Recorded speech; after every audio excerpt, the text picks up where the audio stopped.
Good evening and welcome to Poland Daily, the first English news program in Poland. I'm your host, Benjamin Lee. The 14th Congress of the Gazeta Polska clubs began in Spawa, this time under the slogan, "It is an honor to meet with the real heroes." Many politicians and businessmen took part in the event. The Prime Minister of Poland, Mateusz Morawiecki, and the leader of the Law and Justice Party, Jarosław Kaczyński, attended the event as special guests. The 14th Congress of the Gazeta Polska clubs is a special event for every member and participants. As the editor-in-chief of the Gazeta Polska newspaper said, over 500 clubs, not only from Poland but also from all around the world, took part in the meeting. Many politicians and businessmen participated in the Congress, including the leader of the Law and Justice Party, Jarosław Kaczyński, and the Prime Minister of Poland, Mateusz Morawiecki. This is a huge celebration. The leader of the Law and Justice Party, Jarosław Kaczyński, the Prime Minister of Poland, Mateusz Morawiecki, the Chief of the Cabinet of the Prime Minister of Poland, Marek Suski, the former Minister of National Affairs, Antoni Macierewicz. Every important politician decided to come here and meet with the people who are the backbone of the right wing or the patriotic camp. Not all of them are members of the Law and Justice Party, some of them don't even vote for this party, but they keep Poland in the best place it can be. Nie zawsze są członkami PiS-u, nawet nie wszyscy głosują na PiS. Kluby Gazety Polskiej krzewią polską kulturę. The Gazeta Polska clubs spread the Polish culture, keep the Polish history alive. They build local communities, and all this is very valuable. At the time of the Polish People's Republic, the entire nation was divided. Everyone was alone with their beliefs. But Poland has been reborn, among others, thanks to these clubs. Poglądami, przekonaniami. Ja się bardzo cieszę, że mogłem się dzisiaj tutaj spotkać z przedstawicielami. I'm very happy that I could meet with the representatives of this side of the society who want Poland to be strong, just, and who has been fighting for this Poland for years. I'm glad that these kind of meetings are being organized where we can meet and talk with these people. These kind of events are very important. Więc uważam, że tego typu wydarzenia są bardzo ważne. Pilnujemy jednego. Historii. The history is very important for us. We participate or even organize many events regarding public holidays or anniversaries. Związane z świętami państwowymi, rocznicami. Czytam tę gazetę i uważam, że jest bardzo ważna. I read the Gazeta Polska newspaper and I find it very important when it comes to spreading patriotism in our society. It is a credible source of information. Od dawna już taki miałem zamiar, od 2000. I'm buying the Gazeta Polska newspaper since 2005. I have them all in huge boxes. I became a fan of this newspaper mainly because they write the truth. No, byłem fanem tej gazety głównie za to, że pisali prawdę. To, co jest najważniejsze dla samych uczestników tego wydarzenia. The participants of the meeting and the members of the clubs emphasize that their mission is the most important thing for them, and that is to spread the patriotic spirit not only in Poland, but all around the world, and how important is our history. Jak ważna jest historia. The official visit of the Polish President Andrzej Duda in the United States has ended, with many political observers calling it a great success of Polish diplomacy. Duda met with his American counterpart Donald Trump, and the two heads of states signed important documents concerning the strengthening of the Polish-American cooperations in matters of energy and military security. There were also mentions of finally abolishing visas for Poles who want to visit the U.S. One of the most important effects of the official visit of President Duda in the US, which started on Wednesday, was the decision to send 1,000 more American soldiers to station in Poland and the new deal for the purchase of liquefied natural gas. There was also a less expected announcement concerning the possible abolishing of visas for Poles, which could take place in the next 90 days, as Trump stated. It would be great if the visas were indeed abolished, but we've heard Trump say a lot of things at press conferences, and then later not much actually happens, so let's wait on concrete facts. During President Duda's visit, the Polish side confirmed its will to purchase 32 multitask F-35 fighter jets of the fifth generation. A document concerning cooperation in terms of the civil use of nuclear energy was signed as well. We will probably see the effects of the visit sometime in the future. It was obviously very costly for us in terms of the purchases, and I'm slightly worried if we're not investing too much into the American equipment instead of investing in our own military. We have a lot of potential too, and it'd be good if we spend some funds on the development of Polish armament. Many political observers talk about the groundbreaking character of the Polish president's visit. Gdy chodzi o kwestie bezpieczeństwa When it comes to military security, we need to count our money, but we also can be stingy. We know what Russia is capable of. Simply take a look at what they've recently done to Georgia and Ukraine. Of course, it's important to ask about the details of the purchases, but it's not like it's a choice between buying from the US or investing in our own equipment. We need to do both. Following his stay in Washington, President Duda also visited Nevada and California. Heads of state from the 7 southern EU states have attended the 6th South EU Summit in Malta. Government leaders of Cyprus, France, Greece, Italy, Portugal and Spain were greeted by Malta's Prime Minister Joseph Muscat ahead of a meeting convened to tackle regional and global issues such as energy security, climate change and migration. One of the main questions raised during the summit was the issue of securing backing for a French candidate to lead the European Central Bank once the current Italian chief Mario Draghi steps down later this year. The position of Italy is that there should be greater cohesion on the part of the southern states of the European Union. Sometimes we make the mistake of not being united, and then other countries, like those in the north, are more cohesive, which is why we must respond with greater cohesion. Otherwise we will not be able to protect the interests even from the geographical point of view, because there are sensitivities that unite us. The 7 European countries gathered in Malta jointly represent close to 40% of the total EU population and GDP, along with half of its coastline. Considering their location, the heads of state expressed concern about the security situation in the Mediterranean Sea. Abbiamo parlato anche di Libia. We also talked about Libya. This is a topic that worries us a lot because it is evident that the instability of Libya also translates into an additional outbreak regarding the increase in migration flows. Ulteriore focolaio per quanto riguarda l'incremento dei flussi migratori. Another source of concern is Turkey's increasingly aggressive posturing in Cypriot waters. Je veux ici redire une nouvelle fois. I wish to reiterate my solidarity with Cyprus and my support and respect for its sovereignty. Turkey must stop its illegal activities in Cyprus's exclusive economic zone. The European Union will not show weakness on this matter. L'Europe ne fera preuve d'aucune faiblesse sur ce. The summit in Malta follows a European-wide trend of regionalization in which neighboring countries attempt to coordinate policies in order to have greater weight in Brussels. One of the most successful examples is that of the Visegrad Group, which has allowed Central Eastern Europe to avoid participating in EU migrant quota relocation schemes. That's it for today. See you next time on Poland Daily. But stay tuned for the Poland Daily Weather Report, followed by the Poland Daily Business section.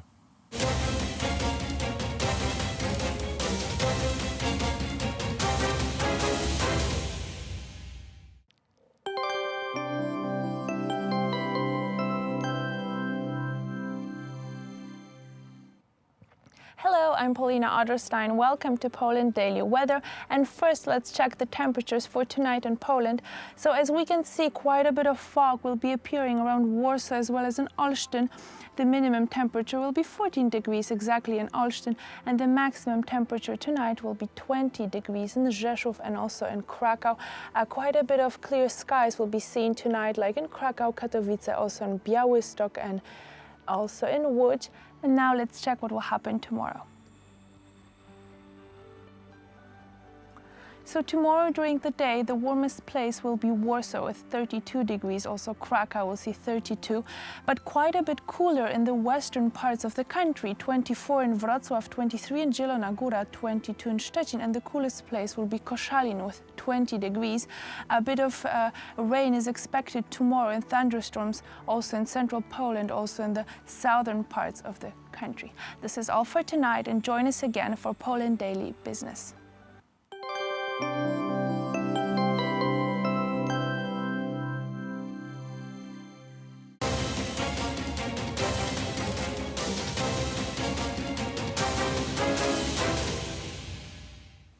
Poland Daily Business Edition. Tonight we will talk a little bit about the situation in the world, ladies and gentlemen, and we ask Professor Zbigniew Krysiak of Warsaw School of Economics and Institute of Schumann Thought on his reactions regarding the changing in the world schedule. Geopolitics will be our topic tonight, sir. Welcome to the show. Thank you for inviting me.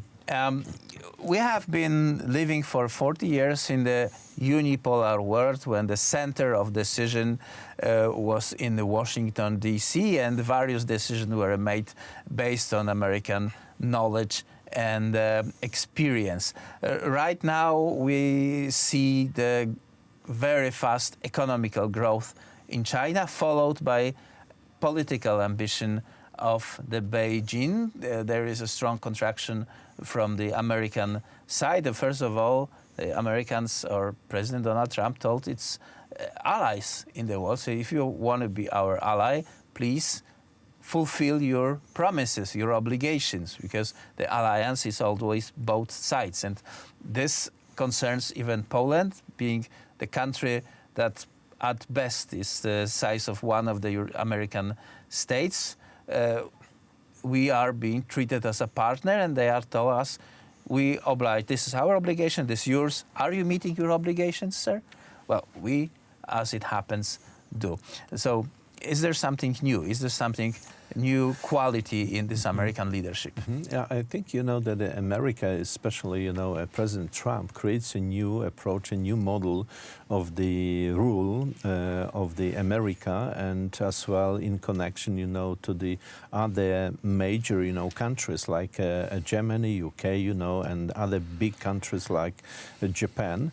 And the new model, is basically focused on that, that the America would like, to stop, this way just to protect everybody without, spending a big, money, on, protecting and ensuring, the security, like currently we notice over the decades, the Germans were basically not engaged in a big, investment in the military area.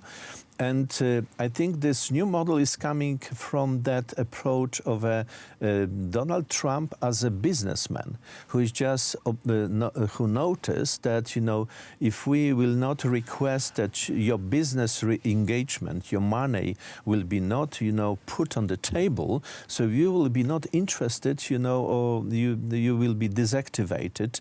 You will be not interested in that cooperation. So you need to understand how much it costs you, and this is where what Donald Trump is highlighting, that the values of the cooperation are just as well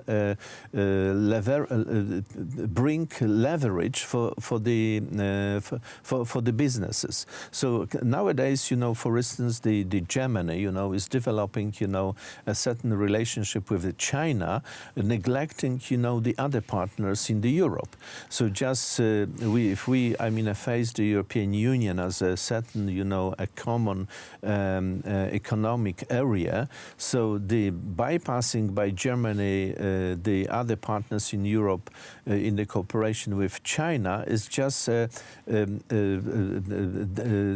bringing to the worsening of the efficiency of the entire economy. As we notice, the European Union, economy is just growing 3 times lower. 3 times lesser development that we have in the global, growth of the GDP. So this shows that this model of the European economy is not anymore, managed in the right way. Well, we've been told many times over and over again that the industrial jobs are diminishing in the Western world. Western Europe, United States are no longer places for production. The China or Southeast Asia is the place where the production comes. As a result, the money also goes there, and this added value of production also goes to the rulers of those countries. Is this still the case with Donald Trump, or the tide has changed? The West will demand from China to respect the rules. If the China wants to trade with West, it must follow the same rules. Yeah, so over a few decades, the China just, attracted, different, technologies, and not only the workforces were used, but as well the technologies which were, not much protected. So another way, the China became a kind of a ownership of this high technology. And the US as well, were over some decades not enough safe in that respect, and Donald Trump discovered, that this way, is just, bringing both the European, economy and as well, the American to the bankruptcy. So we can say that the China, basically is just is trying to copy, different innovations, discovered and invented, in America and in Europe. And this way, is going, basically to decline the potential which we created over many years, both in Europe and in America. As a good example, as when, the new approach of the Donald Trump and just a signal for Europe is just supporting the Brexit, because currently when Donald Trump was in UK, he supported the Brexit, saying, that the Brexit of the UK is needed to stop the stupid model of the economy developed in Europe. Right. We see the changes, we see the possible breakup of the economic systems of the world into two parts. Whether it will realize or not is a different issue. The question for us is Poland right now firm in the western part of the alliance? The Poland is, became a very important part and the party of this from the perspective of America and the Western alliance, because Donald Trump, I think, noticed, that the Poland is very, people and the, companies are very innovative, are very creative, has a business to protect. Poland has a business to protect our, a position and to have a safe situation, against Russia. And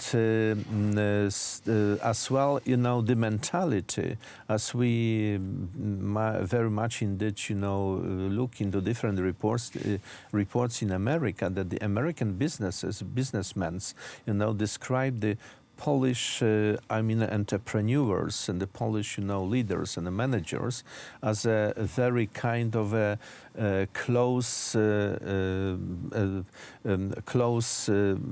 similar to the mentality of the American businesses. And I think that even if the capital of Poland is not a big one, that a capital in terms of the assets, but a human capital is creates a high potential for the perspective of America, and therefore is, I think, Donald Trump is perceiving Poland as a very good hub, as well, not as a in the future, strong economy in the Europe, but as well a very good connector on the so-called the Silk Way in the trade and the businesses between China. Right. Well, that's very interesting. Our time is up, unfortunately. Mr. Professor Zbigniew Krysiak, Warsaw School of Economics and Schumann Thought Institute was our guest, sir. Thank you very much. Thank you very much. And, well, this is exciting time we are right now, and hopefully you will stay with Poland Daily, next business, same time tomorrow. Please stay with us.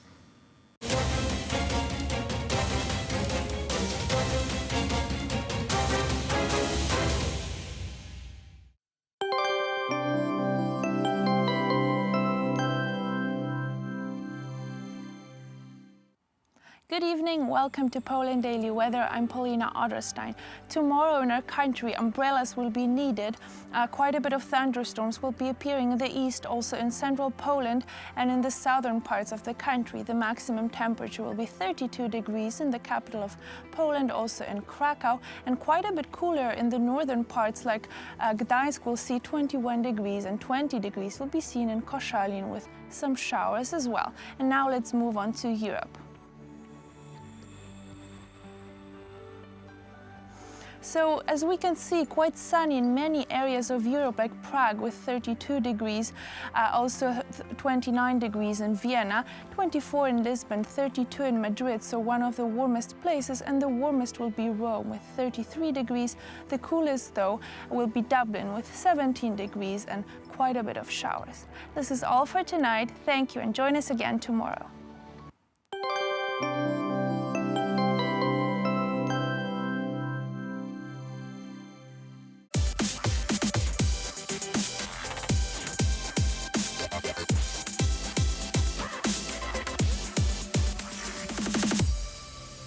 Welcome to Poland Daily Culture. I'm Paulina Otterstein, and my guest today is William Richardson.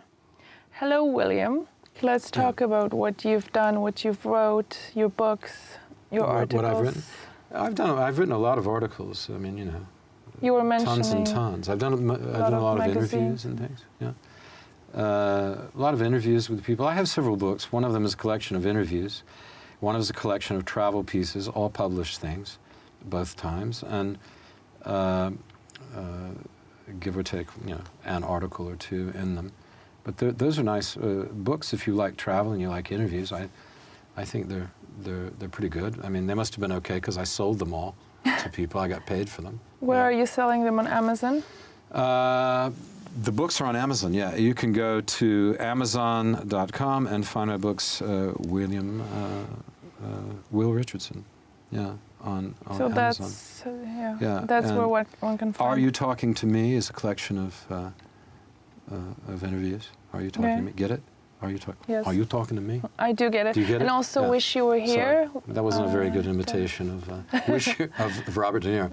Wish You Were Here, but was a book I had published, one of my published books, but in a physical. But I made a different online one with expanded stories. It's about 30 or 40 stories, and it's called Because It's There, which was when they asked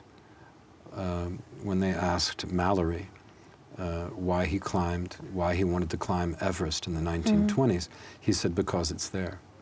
And a lot of times when people ask me why I wanted to go places, I thought of that quote, which is very famous, obviously. And why do I like to go places? Because it's there, you know. It's somewhere to go, and it's another challenge, right? And some famous people you have interviewed, or some good interviews that you can talk about? Well, of Polish people, I would say Andrzej Wajda, Krzysztof Kieślowski, Agnieszka Holland, a lot of film people, and a lot of, I would say, several actors and people like that, and some politicians. I interviewed Lech Wałęsa. I interviewed, let's see, I spent a day an afternoon bicycling with Lech Wałęsa. I can tell you, he's very competitive, as people know. So you were biking and interviewing him at the same time? Just talking as we were riding in Gdańsk. It was a written interview, right? It wasn't in television? Yeah, it was for print. And that was in the 2000s, early 2000s. Let's see, who else? Famous people, other ones. Steven Spielberg would be someone I think everybody knows. Mike Tyson, Vladimir Klitschko, these were recent ones. So a lot of actors, I mean, Max von Sydow, one of my all-time favorites. I guess everybody likes him. So they're all published in a book? They've all been published in various, some of those interviews are in my book. Tyson's in there, Klitschko, a number of film directors and people like that, some artists, that kind of thing. Costa Gavras, the great Greek film director. It's one of those in that. And there's a couple of good Polish ones. Gene Gutowski was the producer of Polanski. He's kind of a legendary, who led the most amazing life and was eventually the producer of the first films of Polanski in London, Repulsion and Cul-de-sac, The Fearless Vampire Killers with Sharon Tate, which was one of the last, maybe the last film she made, I'm not sure, or it could have been Valley of the Dolls. Then the last film he produced was, of course, The Pianist, which won the Academy Award. Just his early life is amazing. And then Horowitz, the photographer, that's another one that's in the book, who kind of invented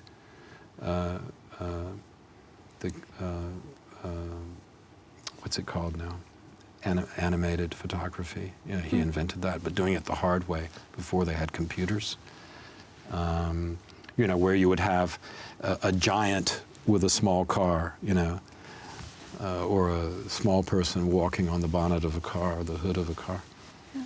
That kind of stuff. That's Horowitz, great photographer. And a lot of people like that are in there. What?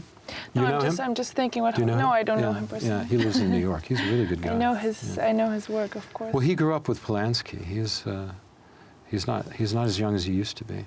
Who is? But you know, a great guy. And I can't even remember right now all the people I've interviewed. Hundreds. But those who you Rutger talk Hauer, about, pretty impressive. Yeah. What? Yeah.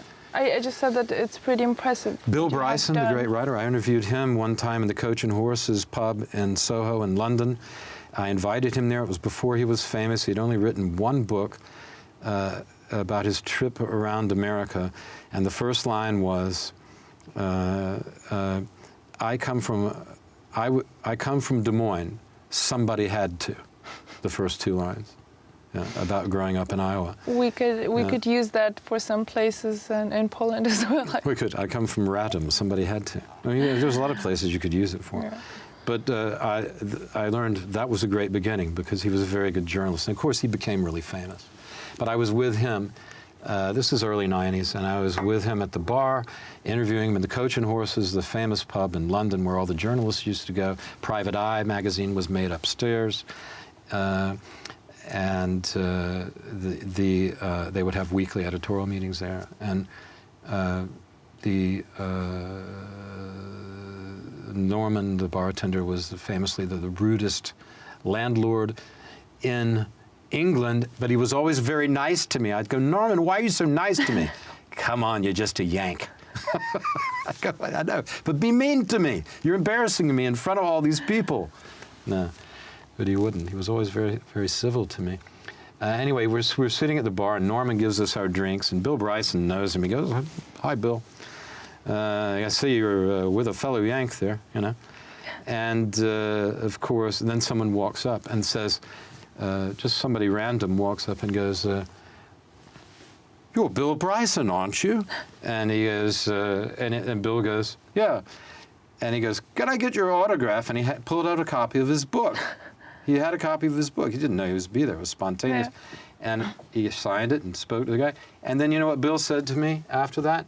He said, Will, that's the first time anybody has ever recognized me in public. You brought him the luck then. I don't know. But he went on. I love moments like that. Yeah. There are a lot of them. But moments like that are kind of what you call movie moments. He, of course, went on to become the biggest selling travel writer in Britain, and one of them in the world. So that was the moment. Yeah, interesting, huh? So being a journalist it doesn't always pay very well, but it always has its amazing moments. It's a precarious life, but it has its amazing moments. Yeah. I mean, I remember interviewing another guy. In 2001, in early November, I was in the tribal areas of Pakistan, and a town called Dara, where the sole business of the town is making weapons, and it's famous throughout the world for that. And this is the Pashtun area, which is this ribbon between Pakistan. It's not really Pakistani. I mean, it's self-governing, but it's under Pakistan. But still, it sort of spills over the border, and it's a very porous border between there and Afghanistan. I remember interviewing the headman of the village of Dara, and that was very exciting. You know, we fired off, you know, some Kalashnikovs. It was fun. Yeah. Yeah, journalism is very exciting. If you only love doing it, then it's going to be the best job, I think. Yeah, it's not for the faint of heart. I'll tell you that. It's not for the weak. No, true. Thank you very much, Will. Thank you for talking to me. Well, I hope I was able to entertain you a little bit. Yes, you were. Thank you. Thank you very much. See you soon. Okay, thanks.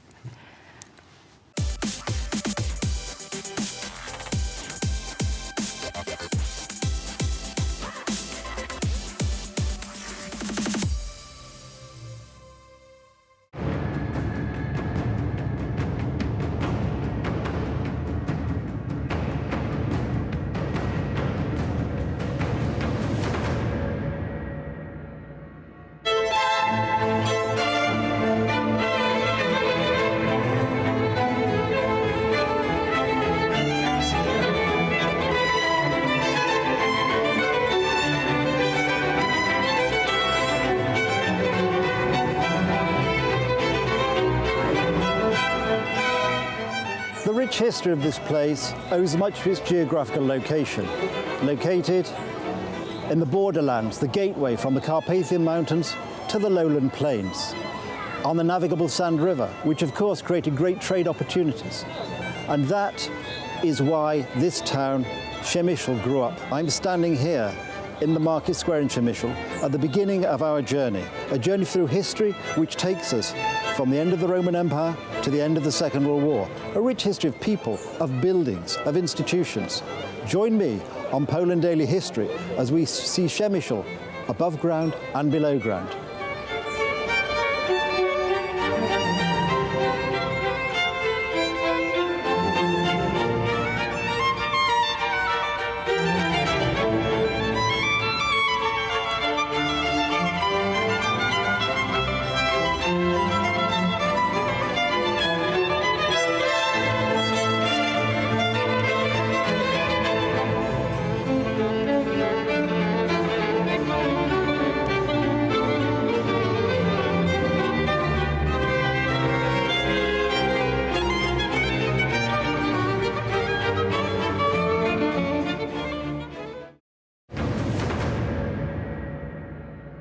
So, Father Marek, we're sitting here, as we have been, in the crypt. Could you tell me some of the things we might see in the crypt for visitors who come here?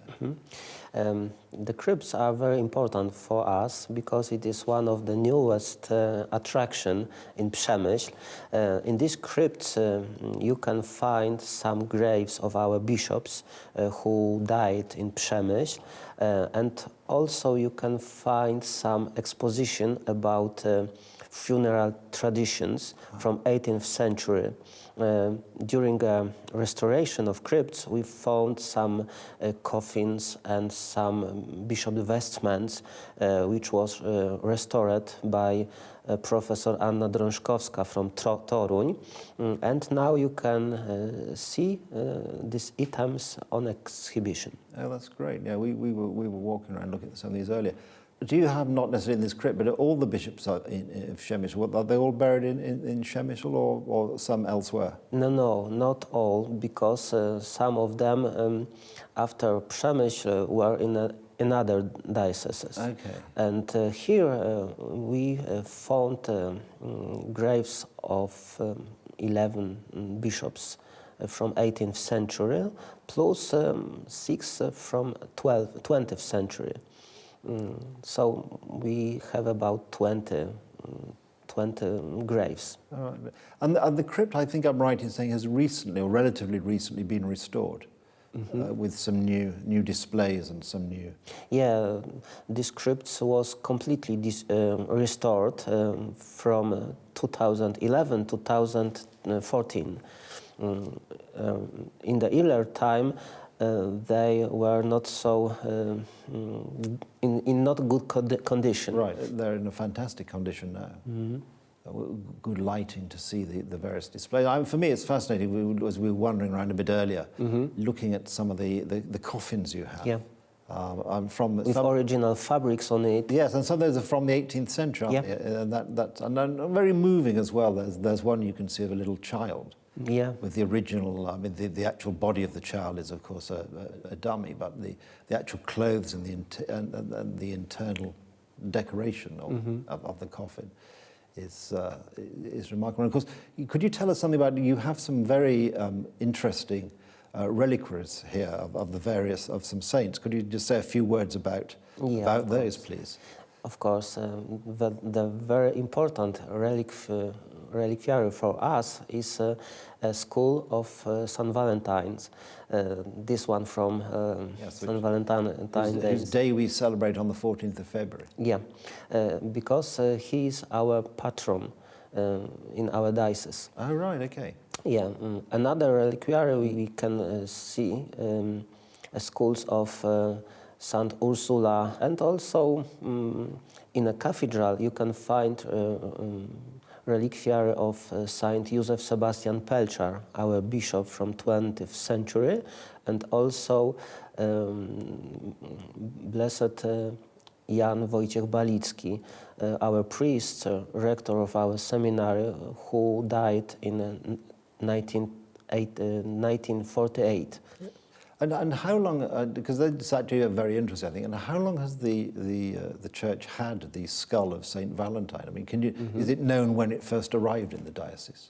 I think it was in 18th century. Maybe it was earlier, but I don't have any information about earlier time. But it's not so very well known that his skull is here in Przemyśl. Well, I didn't know about it either. I'm sure many people, when they think of St. Valentine, will have no idea that they can come to Poland and come to Przemyśl and they can actually see St. Valentine's skull. And also, your collection of vestments down here in the crypt is also very interesting. Yeah, all of these vestments, which you can see here in crypts, are from graves, are from our bishop's graves. We found these vestments and coffins in one crypt here in cathedral, and the next it was all was restored. And now you can see some of chasubles and mitras and gloves and other part of bishop's vestments. Yes, it is nice to see. But of course, what also strikes you when you look at these is the amount of work which went into the making of these church vestments. Really fantastically detailed work, which of course I suppose the theory would be and the practice would be it's for the glory of God. So. Nothing is too good. Maybe we would do better in the modern world to remember that. And do you have a particular favourite item when you come into the here in in the crypt? Is something or a particular part of the crypt you find is something that gives you particular pleasure? Yeah, I have one thing which is very particular for me, which is vestments of Bishop Józef Tadeusz Kierski. You didn't see it yet. Okay. Because it is a whole bishop's ceremonial vestments, which was found in his coffin, because his body was embalmed after his death, and whole of vestments were preserved in good condition. And we take it off and restored, and now you can see it in one of crypts. It was also it is also very important to me because I took place in this restoration process from the beginning. So you were there from the very beginning, and you sort of saw it through to the finish. And because I noticed, of course, it's obviously very difficult or very important to keep these artifacts in good condition. I noticed as we were walking around in each display case there's a little device to measure the humidity and to make sure that nothing deteriorates. It's very hard to preserve these items because here in crypts are hard conditions. Yes, it's very cool down here. Cold, it's not so bad, but humidity is sometimes very high. Yes, I was noticing that you can see the sort of signs of moisture in parts of the. And in terms of the architectural features of the crypt, any particular parts of the crypt you find particularly interesting? I mean, for me, the remnants of the rotunda in the far corner there, particularly fascinating. Yeah, we have here 3 different parts of crypts. This one are from 18th century, the next one from 16th to 18th century, and the oldest part from 12th, 13th century. And each of these parts are very different. Right, and we're in the 18th century crypt now. Okay, that's fantastic. With the marvelous brickwork, of course. And which is your particular? Which part of the crypt do you prefer? Mine. Or is it your favourite? Sorry. My favorite part is the from 16th to 18th century. It's a very small part, but very interesting, with a lot of arch, a lot of vaults in different shapes. Very interesting. Yes, I find architecture very fascinating, and you're here when you can see, particularly as you say, and I think it's in history generally, transitional phases are very interesting. Yes. When you move between eras in history, when you move between eras in buildings, and when you can actually see it in stone or in brick in this case to see the changes, that I think that is marvelous. So we can just hear the service behind us, which is very exciting, of course, because the cathedral is we're in the crypt with the 18th century crypt, but of course the cathedral is, as we said earlier, a living building, and here we have the life of the church then carried forward into the next generation. Yes. And in the background, we hear evidence that the church is alive. A living cathedral. A living cathedral. That's fantastic. Well, thank you very much for sharing your thoughts on the diocese and the crypt and the history of the church with us today. Thank you. Thank you very much.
Hello and welcome. It's time for another edition of Poland Daily Travel. My name's Will Richardson, and this time we'll be taking you on a series of episodes exploring the Warsaw Zoo. It's a peaceful reserve located on the eastern bank of the Vistula River in Warsaw. So come along with us and let's visit the Warsaw Zoo. Hello, everybody, and welcome back to another exciting chapter of your favorite travel show, Poland Daily Travel. I'm here with Olga Zbojnikowska. Did I say that right? Yes. It was close? Yes. Or even not bad? You know. It's very good. Would you say it? My name is Olga Zbojnikowska. Ah, that's even better, because, you know, what do you expect? She's a guide, and she knows this house backwards and forwards. Olga, I'm here for the first time. What can you tell me about the house that I need to know first off? This is a very special place because this is the house where Dr. Żabiński, a zookeeper here in the Warsaw Zoo, saved people who escaped from the Warsaw Ghetto during the war. And in this house, in the basement, lived 300 people during the war, and only 2 women from the all 300 was not survived the war. So everybody survived except 2 people. Okay. Yes. So it's kind of smaller Schindler's List in a way, isn't it? Yes, we can say Dr. Żabiński is the Polish Oskar Schindler. Do people say that, or? Yes. It's been said before, okay. Maybe I heard that somewhere, yeah. What else do we need to know? I mean, We're going to take a little walk around the house, but what else is important to know before we start that? The most important is here in this room, the piano. The famous piano, because Mrs. Żabińska, she was here, the wife from Dr. Żabiński. Right. She played on this piano alarm signals for people who lived in the basement. It was an alarm system here because all knew that when she played Offenbach music, it was the signal. Offenbach. Offenbach. Okay. They knew when they heard that. Was there a particular tune? Yeah, it was the aria Beautiful Helen. It was. Aria Beautiful Helen? Beautiful Helen. Beautiful Helen was the aria Beautiful Helen. Okay. It was the signal, it's danger. Germans are in the house, and all people in the basement must go out from the house. Yeah. How was normal life in the house? What was the daily life like? It must have been an incredible amount of tension, I would think. Like the Anne Frank house. That's what I was saying previously in a previous episode. In our introduction to the visit to the zoo, that it reminds me of the atmosphere of the Anne Frank house. Have you heard that? Of course. That make sense? But here was difficult because the zoo was closed. The old zoo was destroyed, the most was destroyed, animals was killed in the beginning of the war, and the zoo was closed for visitors, for Polish people. Nobody can come inside. The zoo was open for Germans only, and here in the zoo was a pig farm for the German army. Okay. And only Germans can come to the zoo and to the house. Żabiński lived here with his family, but everywhere was only Germans here. Why did they let them stay? I often wonder. Nobody knew this now. Nobody knows the real answer. I think he was a very famous zoologist, very famous in Germany. He can talk with Germans because his German was perfect, of course, and he was a very charismatic man. Okay, so they said, "Oh, he's kind of like us. We can talk to this guy." What a brilliant cover! So he's even more Oskar Schindler than we know. Yes, I think Germans has respect from him, and respect because all in Germany knew who is Żabiński before the war. In the 30s, he was a very, very famous man. For being a keeper of animals, and yes. He was dealing with the Berlin Zoo, I seem to remember. Yes. And there was some regular back and forth shipments of animals back and forth. This is that right? True. Yeah. Okay. Yeah, very interesting. Okay, Poland Daily Travel. I'm here with Olga, and she knows everything about this house. We're going to find out some more. Stick with us for the next part of this installment. Hello, everybody, and just as promised, I'm back with Olga, and we are going to take you around this room, and then we're going to go around the rest of the house. Olga, what are we looking at here? Here on the wall, you can see pictures from the zoo before the war. The zoo was opened in 1928, and it was the first 10 years here in Warsaw. It was the best time for the zoo. Here on the first picture you can see this little boy. This is the son from Dr. Żabiński. This is Ryszard. Ryszard lived here during the war. He helped his parents with all. He died last month. He was 87. During before. He's with a little chimpanzee, isn't he? Yes. Sweet. Because in this time people and animals lived together here, and Ryszard lived with animals. Wonderful. What a lucky kid. That's every kid's dream. Who are these elegant ladies here? This is the visitors, because here is important. This is the original entrance to the zoo. Okay. In the 30s. What do we have over here? This elephant baby was born here in Warsaw in 1937. It was the first and the last elephant who was born in Poland for today. And this elephant baby survived September 1939, and later the Germans took her to Germany. After the war, Żabiński looking for her very, very long, but somebody said to him that the Germans killed this elephant baby in the end of the war. They keep what, just in revenge? They killed the elephant in revenge, or what? They were eating it? To eating. The Germans were eating an elephant. That's Yes. desperation. It's what happens when you start a war that you can't finish. Who are these other people? The old people here is the family. Żabiński, Dr. Żabiński, this is his son, and this lady, this is his wife, Antonina Żabińska. So this is he right there. Sorry to reach across you. And down here is his wife? The son. The son. The son, yeah. yes. Of course it is. This is Mrs. Żabińska, Antonina. With their family dog? With the family dog, Which yes. was, what kind of dog is that? Oh, I don't know. It looks like a big old hound. I think it's a big dog. The name is Zośka. Zośka. Is this a Polish type of dog? Yes. It is. Yes. Yeah, and he looks a very thoughtful and impressive fellow, doesn't he? Yeah. This is Dr. Żabiński in the Polish radio because he worked for the radio. He talked about animals for all. Okay, very good. And over here, if you could move over. This is the all visitors and Dr. Żabiński by work. You can see animals and Dr. Żabiński with animals. Mm-hmm.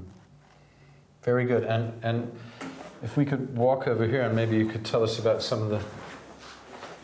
Here's the family picture. Dr. Żabiński with his wife, with his mother, and with his little son. Wow. Here on this picture is the daughter from Żabiński. She was born here during the war in this house. So many people today, we make a big thing about them and there's really nothing to it. But this is someone who really deserves the publicity and to have their story told over and over and over again. I don't think it can be overemphasized. That I mean, I feel kind of goosebumps, you know, being here in this house and knowing what these brave people did. And not only that they were taking care of the animals, but what they did for people. Yeah, it's pretty amazing. Yeah. And this is a piano, and she would play the Offenbach song, right? Correct. Which was a signal that the Germans were coming. And then, of course, they would come in, and he would be very elegant, and they would be very elegant and say, oh, yes, fine, everything is going according to plan, of course.